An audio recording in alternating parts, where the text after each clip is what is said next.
At this point in my life, I feel like I get to prioritize what is most important to me. But I didn't always live with that kind of intention.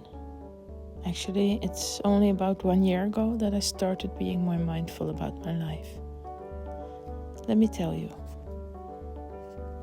I think that a lot of people are experiencing endless activities and tasks to do.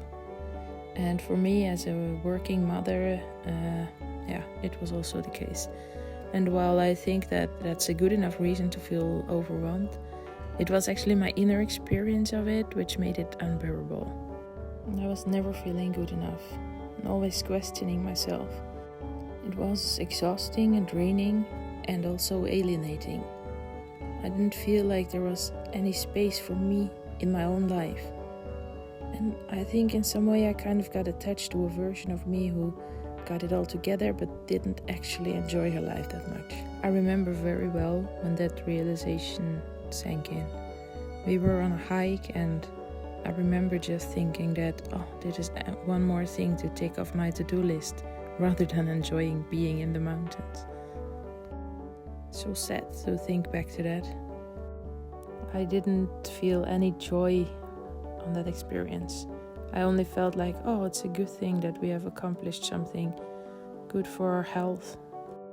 Like, that was a sensible thing to do this day, rather than having any joy with it.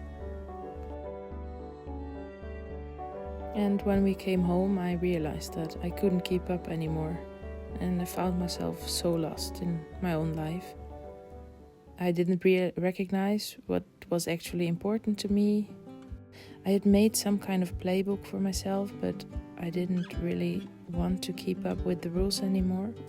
Or couldn't, because at some point the rules began to cost me more than they actually gave. So I slowed down my life.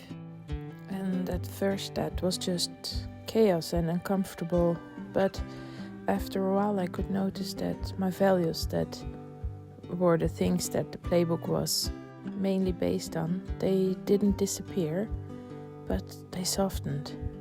Not because they mattered less, but because I no longer had to prove them.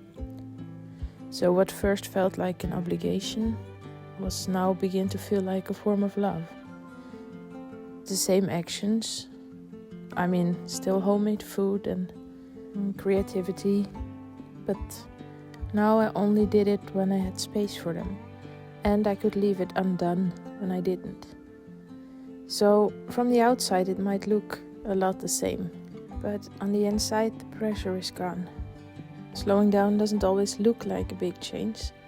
Sometimes it even looks a lot like the same life, but the inner experience of it is very different.